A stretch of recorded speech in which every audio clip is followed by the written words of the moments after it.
We had some technical difficulties with our video that we made with the kids for 4th grade science this week, so we're going to recreate it as best we can.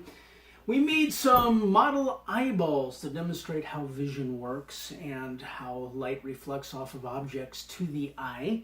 And we're going to do it out of these inexpensive parts that we got from the dollar store. One of these clear Christmas tree ornaments that I cut the neck off and cut a hole in the back where we can put our retina. Our retina is going to be a solar cell that we cut out of an inexpensive toy. And our cornea and our lens for the eye are going to be cut out of these doll's eyes.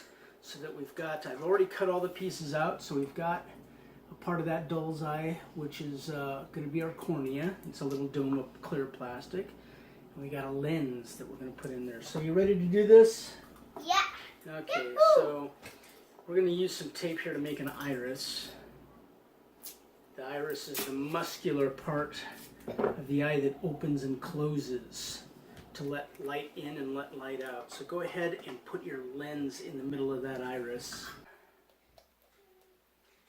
And I'm going to cut out a pupil so that light can get through. Let's put the cornea on. That's the cornea there. Go ahead and stick that on there. There you go. Just like that. Okay, now we'll go ahead and put it on the eyeball. And we'll tape it into place.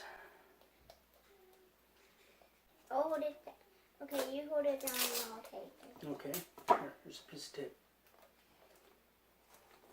There you go. And another piece of tape. Go ahead and put that on there. Okay. And now wrap around the rest of the part. Okay.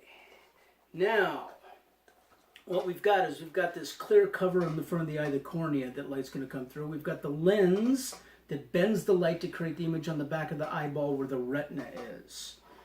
This will probably be.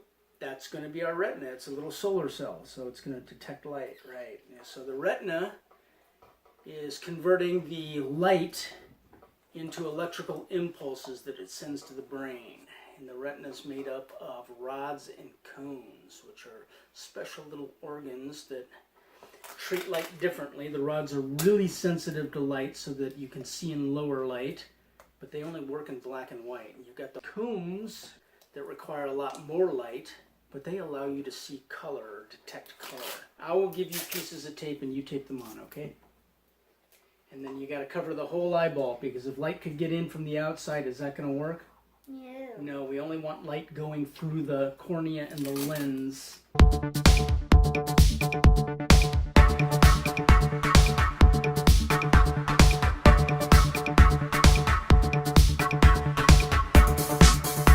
So we got our eyeball, cornea, lens, iris, pupil, retina.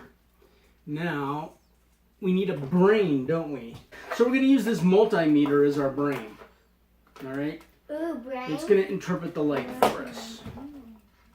So I put some alligator clip leads on the probes of the multimeter. And we'll clip here.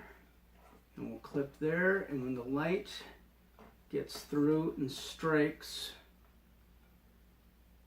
the retina, it's going to send electrical impulses to our brain. Okay, we ready for this? Let's get a light source. Boom. This flashlight.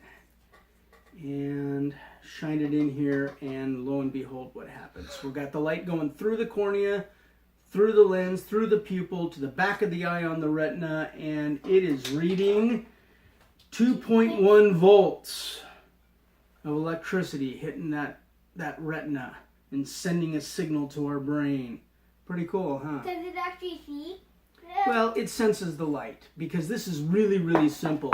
Basically, in a retina, just imagine millions of tiny, tiny little solar cells sending their each individual signal, creating a picture.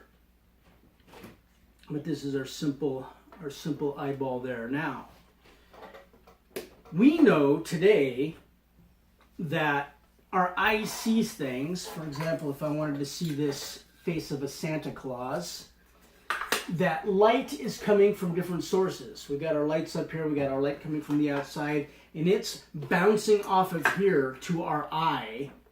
Our brain is interpreting the different levels of light through our eye to create this image in our head. But you know, people didn't know that for a long time. There was once a time where they thought that invisible rays came out of your eyes and struck this, and your eye went, oh, the invisible ray I sent out just hit something. And that's how you saw. Does that theory make sense? One of the problems with, the theory called the emission theory, where our light send out invisible rays and strike objects and sense them, is that what if it's dark outside?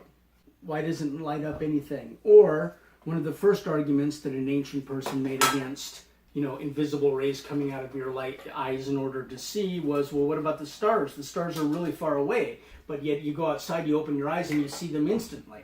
If your eyes were sending things out, it would take a long time before, after you open your eyes, before you can finally see the stars. But you see them instantly, so the light must be coming from the stars instead of you sending something out.